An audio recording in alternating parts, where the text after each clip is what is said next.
Olá, pessoal, de volta aqui com o CMCast. Tudo bom, Ricardo? Como é que você está? Tudo bem, Carlinhos, tudo em paz. Ricardo, a gente estava conversando informalmente e você já colocou isso em algum dos seus textos, que a gente tem 2 eventos anuais em Alagoas, né? Um, com muita tristeza, afeta uma parte da população, inclusive a mais humilde, mais pobre, que são as chuvas, as enchentes.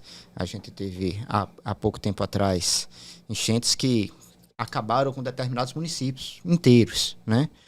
E um outro evento anual também que a gente tem relacionado com esse são os pedidos de estado de emergência, né? Os entes públicos municipais e estaduais, eles fazem esse pedido de estado de emergência. É quase um rito muito parecido. Alguns ministros federais vêm, dependendo da situação da gravidade, se pede esse estado de emergência. Eu sei que esse estado de emergência ele facilita alguns processos, enfim.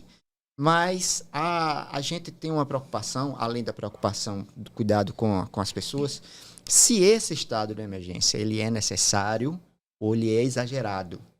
E é isso que eu queria discutir com você. Existe um exagero, Ricardo? E parece que sim, né? No caso aqui de Maceió, ficou evidente que não havia necessidade, né, de se decretar esse estado de emergência, situação de emergência. Mas, independentemente disso, uma coisa que me incomoda é como isso se repete, né? E, enfim, e não deveria ser assim.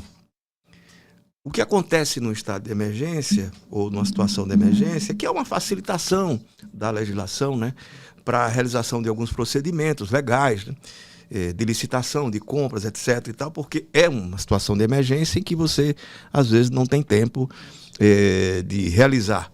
O processo licitatório, por exemplo, não seria o caso se há efetivamente emergência.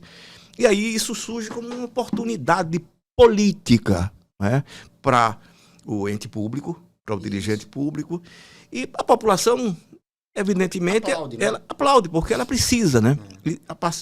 É quase que assim, ninguém é contra a caridade. Quem é contra a caridade? Mas não é papel do Estado fazer caridade.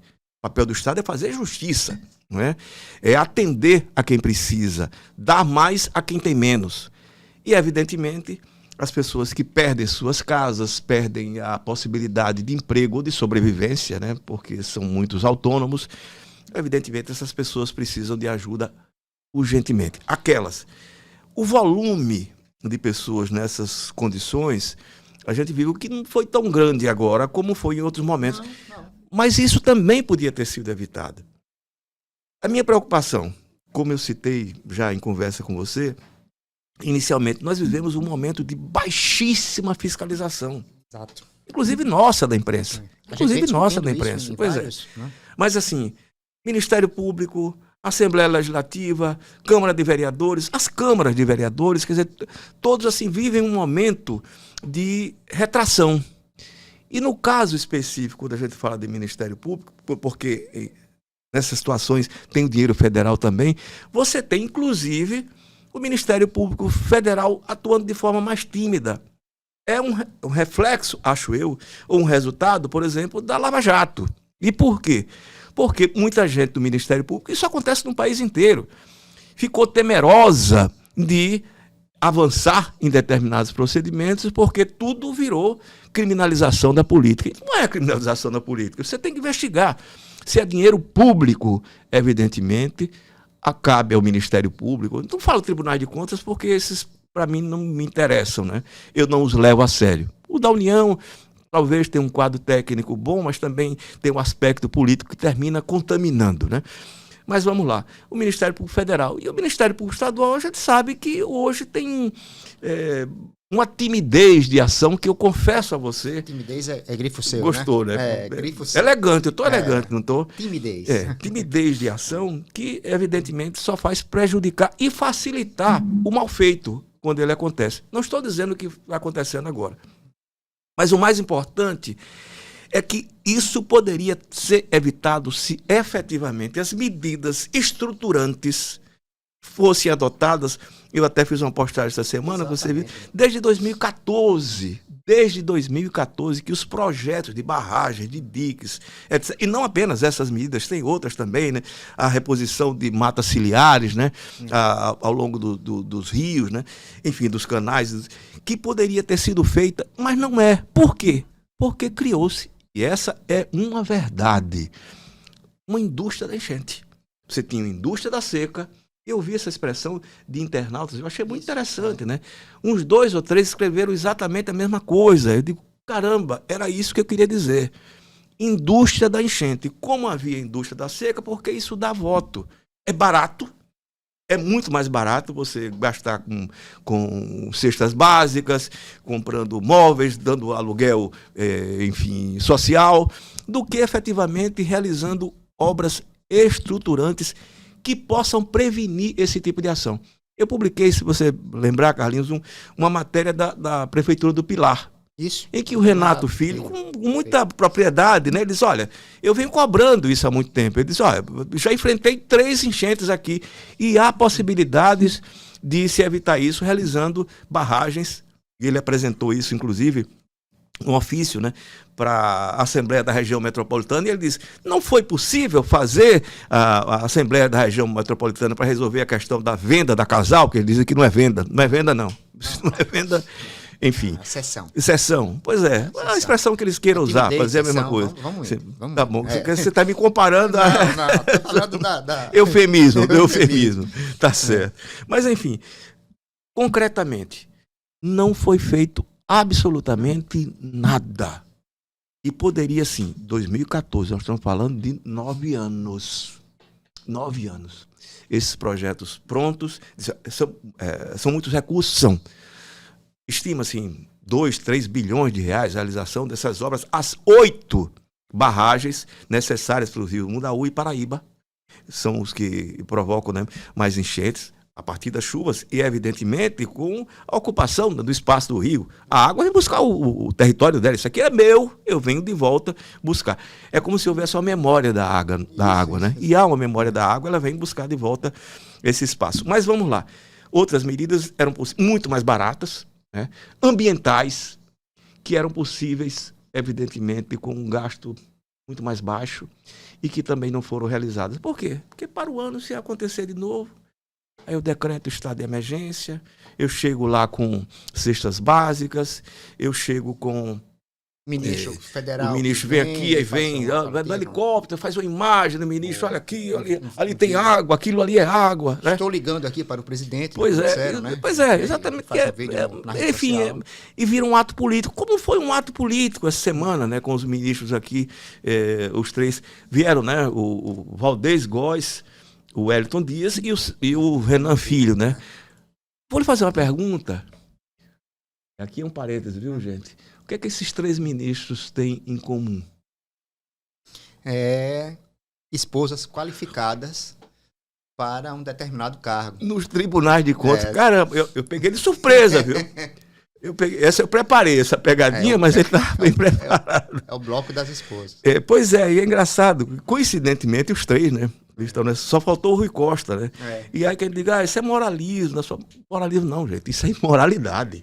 Agora, me diz uma coisa, imoralidade. Mas só voltando, concluída essa histua, o Wellington Dias teve nessa semana, entre os ministros, ele disse, olha, é possível realizar essas obras. Vamos desenvolver um programa nacional porque outros estados, Piauí e o Maranhão, também enfrentam essas mesmas condições, esses mesmos problemas, para que a gente possa desenvolver esse projeto, né, um projeto de barragens nos estados mais atingidos em função do mesmo problema, chuva, né, e enchente.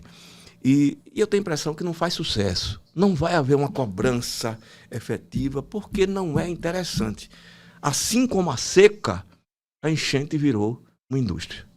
Desculpa interromper. Não, quando o sol chega, a gente esquece a chuva, Exato. Né? Agora, por exemplo. Pois o próprio Renato diz, olha, daqui a 15 do Renato Filho, né? Disse, daqui a 15 dias, 2 semanas, ninguém vai nem mais lembrar disso. Não, passou. Deixa pra lá. Deixa esse cara chato, esse vai falando sobre isso de novo. Vamos fazer o show do São João, depois a gente pensa na chuva, né? Exatamente. O que representa, eu queria explicar isso para o internauta. O pessoal fala, estado de emergência, estado de emergência, estado de emergência. o que é que o estado de emergência possibilita ao gestor? Cara, é importante que o internauta saiba. Veja o impacto, né? 27 municípios em estado de emergência, ou em situação de emergência. Aí vem o governo federal, os ministros fazem esse sobrevoo, e aí alguns procedimentos, como eu disse, legais, não estou dizendo que para roubar, tá? Mas para, no mínimo, dar voto, né? Você compra, por exemplo, comprei 200 mil cestas básicas para distribuir, enfim, repus porta de casa, não sei, tijolo, etc. e tal. E esses procedimentos, eles não têm aquele rigor licitatório da 8666, né? Que você eventualmente teria no dia a dia, apesar de que isso não já comprovou-se, não é isso que impede, né, que o dinheiro público vá pelo ralo. Mais fácil, né? Mais fácil.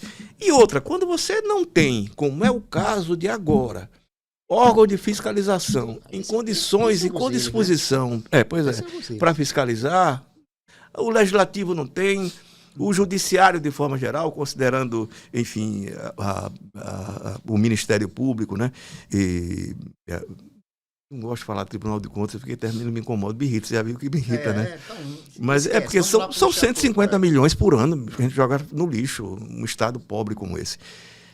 Efetivamente. Então, sem esse tipo de fiscalização, fica muito mais fácil. E aí o cara faz, voto, né? Voto, olha, foi o fulano de tal, o prefeito, ou o deputado que veio aqui e trouxe, né? Foi com o governador, com o secretário para distribuir isso. Aí o cara ganha voto, né? Ou seja, é muito mais barato manter essa escravidão eleitoral, desculpe essa expressão, do que efetivamente investir. E nós temos o presidente da Câmara Federal, um ministro dos Transportes e um senador que se apresenta como amigo e irmão do presidente, né? Isso. Do presidente Lula. Por que eles não se juntam efetivamente para buscar recursos para essas obras estruturantes? E aí a gente vai ter, daqui a 4, 5, 6 anos, o tempo que durar a realização dessas obras, uma redução paulatina até isso inexistir. Por que não se buscar a inexistência disso? O objetivo tem de ser esse. O que aconteceu, eu até perguntei a um parlamentar, né, por que isso não foi realizado. Né, o Renan Filho estabeleceu como prioridade o Canal do Sertão, que não termina nunca, né? Isso vem, eu me lembro, todo ano é uma emenda, não sei o quê, para o Canal do Sertão, e não acaba nunca, não acaba muito, e ainda tem uma série de obras para fazer. E fato é que nem uma coisa nem outra. Não estou dizendo que o Canal do Sertão não é importante, né? Aliás, esses projetos de barragem, né, foram feitos pelo mesmo engenheiro do Canal do Sertão, o Wellington Lu, né? Não sei se você lembra, ele tentou até fazer um projeto aqui também para o Salgadinho, né?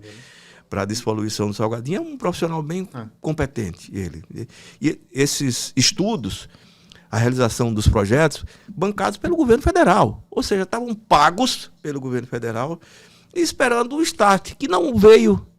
Pernambuco até começou a realizar algumas dessas obras, também foram paralisadas no meio do caminho.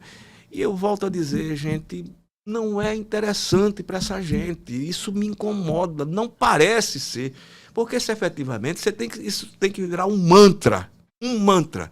Se todo ano a gente perde vidas e muitas famílias perdem suas casas, a sua condição de viver com dignidade, decentemente, por que não investir nisso? Eu vou sempre dizer, e é a minha opinião, qualquer governo tem que priorizar a gente. Asfalto, cimento, pedregulho, não deve ser a prioridade. Aí você diz, olha, não tem obra, não tem asfalto, então rodovia. O caminho para a rodovia é outro. Enfim, digamos assim, o proveito de obras de rodovia é outro. É importante, é a melhor malha viária.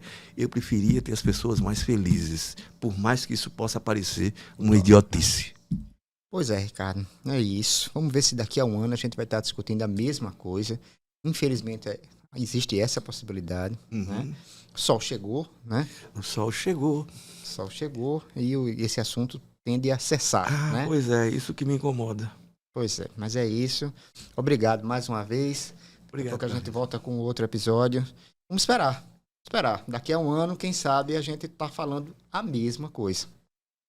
É indústria, isso. Indústria, né? Indústria tem que continuar moendo. Indústria da enchente. Indústria da enchente.